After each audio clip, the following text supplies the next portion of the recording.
January 9. From Genesis. Chapter 20. Abraham moved south to the Negev and lived for a while between Kadesh and Shur, and then he moved on to Gerar. While living there as a foreigner, Abraham introduced his wife Sarah by saying, "She is my sister." So King Abimelech of Gerar sent for Sarah and had her brought to him at his palace. But that night God came to Abimelech in a dream and told him, "You are a dead man, for that woman you have taken is already married." But Abimelech had not slept with her yet. So he said, "Lord, will you destroy an innocent nation? Didn't Abraham tell me she is my sister?" And she herself said, "Yes, he is my brother. I acted in complete innocence. My hands are clean." In the dream God responded, "Yes, I know you are innocent. That's why I kept you from sinning against me and why I did not let you touch her. Now return the woman to her husband, and he will pray for you, for he is a prophet. Then you will live. But if you don't return her to him, you can be sure that you and all your people will die." Abimelech got up early the next morning and quickly called all his servants together. When he told them what had happened, his men were terrified. Then Abimelech called for Abraham. "What have you done to us?" he demanded. "What crime have I committed that deserves treatment like this, making me and my kingdom guilty of this great sin? No one should ever do what you have done. Whatever possessed you to do such a thing?" Abraham replied, "I thought, this is a godless place. They will want my wife and will kill me to get her. And she really is my sister, for we both have the same father, but different mothers. And I married her.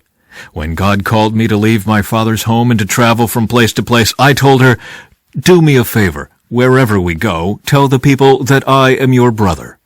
Then Abimelech took some of his sheep and goats, cattle, and male and female servants, and he presented them to Abraham. He also returned his wife Sarah to him.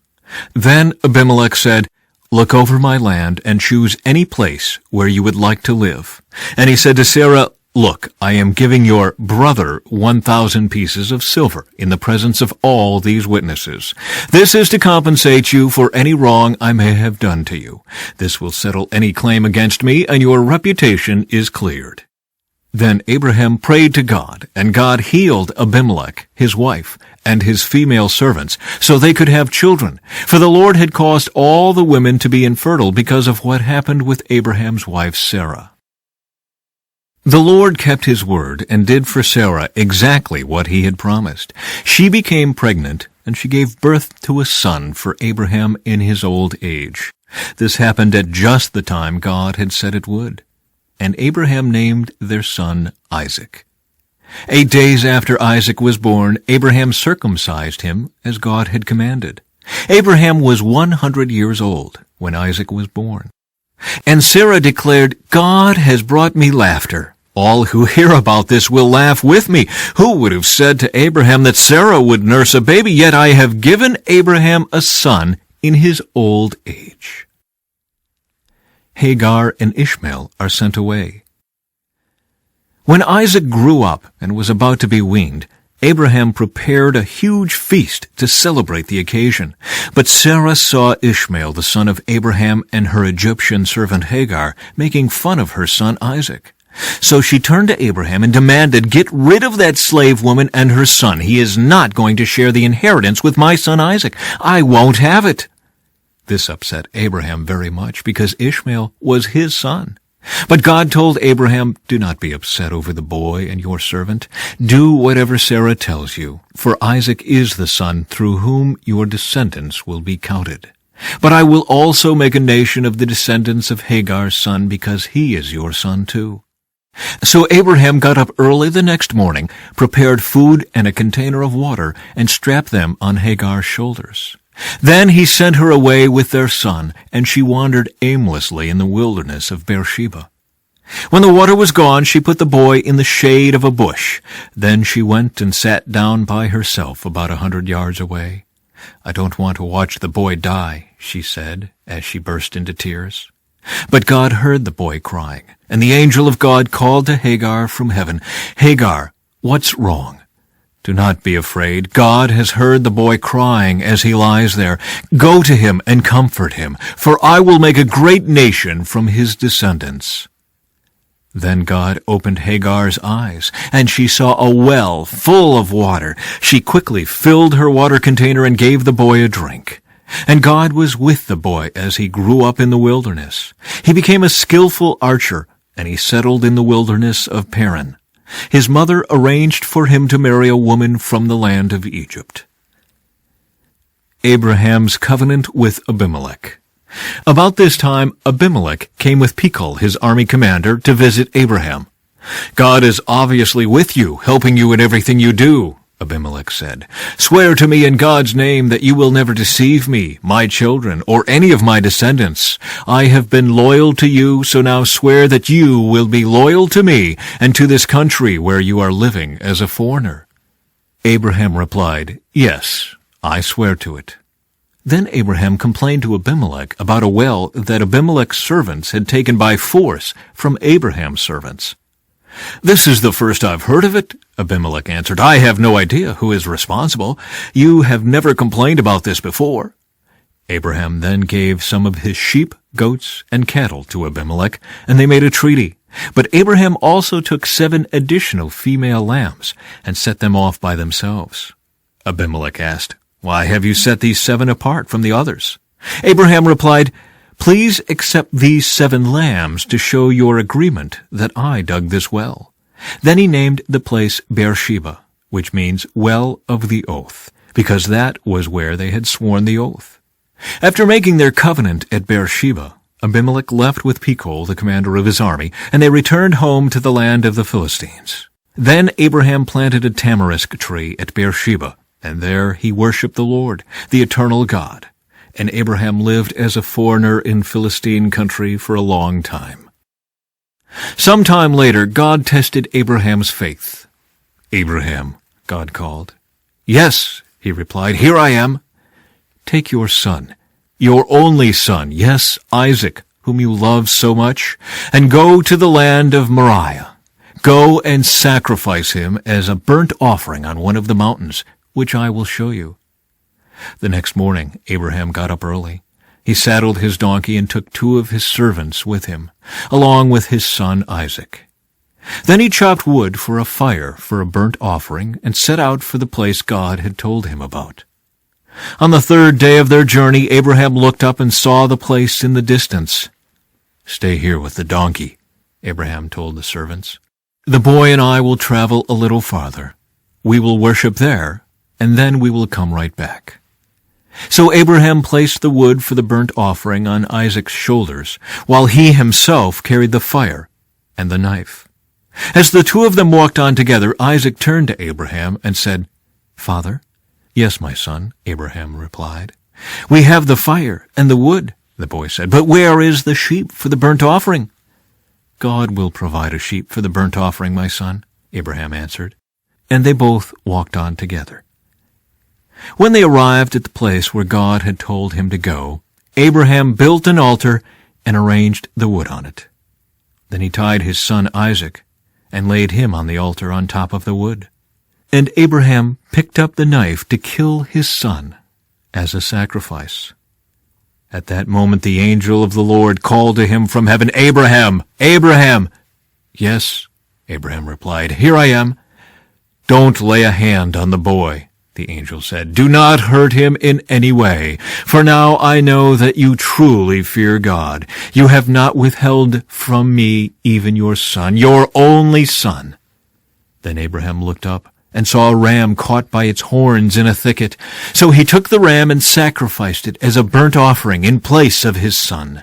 Abraham named the place Yahweh-Yireh, which means the Lord will provide. To this day, people still use that name as a proverb. On the mountain of the Lord it will be provided. Then the angel of the Lord called again to Abraham from heaven. "This is what the Lord says, because you have obeyed me and have not withheld even your son, your only son, I swear by my own name that I will certainly bless you. I will multiply your descendants beyond number, like the stars in the sky and the sand on the seashore. Your descendants will conquer the cities of their enemies, and through your descendants all the nations of the earth will be blessed, all because you have obeyed me." Then they returned to the servants and traveled back to Beersheba, where Abraham continued to live. Soon after this, Abraham heard that Milcah, his brother Nahor's wife, had borne Nahor 8 sons. The oldest was named Uz. The next oldest was Buz, followed by Kemuel, the ancestor of the Arameans, Kezid, Hazo, Pildash, Jidlaph, and Bethuel. Bethuel became the father of Rebekah. In addition to these 8 sons from Milcah, Nahor had 4 other children from his concubine Reumah. Their names were Tebah, Gaham, Tahash, and Maacah. From Matthew. Beware of false prophets who come disguised as harmless sheep, but are really vicious wolves. You can identify them by their fruit, that is, by the way they act. Can you pick grapes from thorn bushes or figs from thistles? A good tree produces good fruit, and a bad tree produces bad fruit.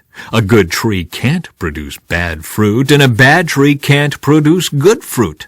So every tree that does not produce good fruit is chopped down and thrown into the fire.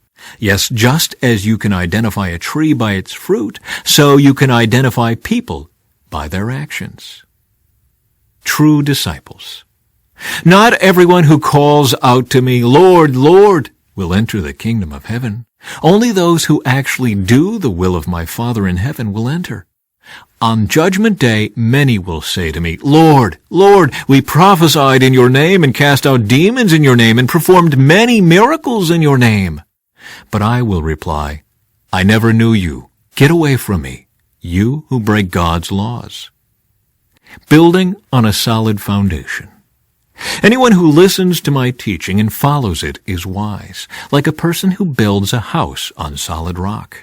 Though the rain comes in torrents, and the floodwaters rise, and the winds beat against that house, it won't collapse because it is built on bedrock. But anyone who hears my teaching and doesn't obey it is foolish, like a person who builds a house on sand. When the rains and floods come and the winds beat against that house, it will collapse with a mighty crash.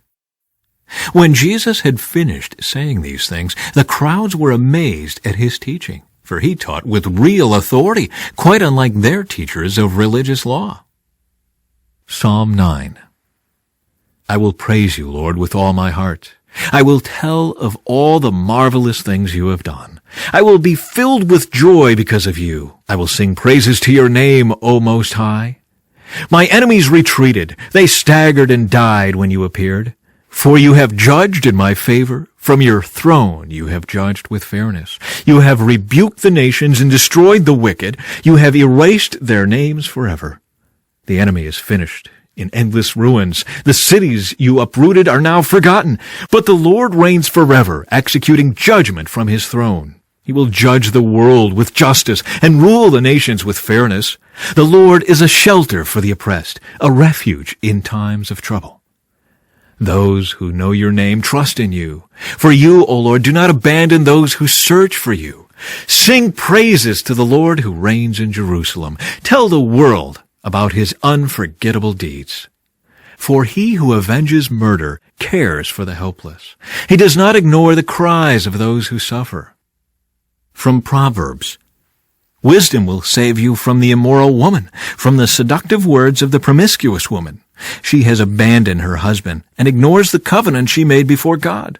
Entering her house leads to death. It is the road to the grave. The man who visits her is doomed. He will never reach the paths of life. Follow the steps of good men instead, and stay on the paths of the righteous. For only the godly will live in the land, and those with integrity will remain in it. But the wicked will be removed from the land, and the treacherous will be uprooted.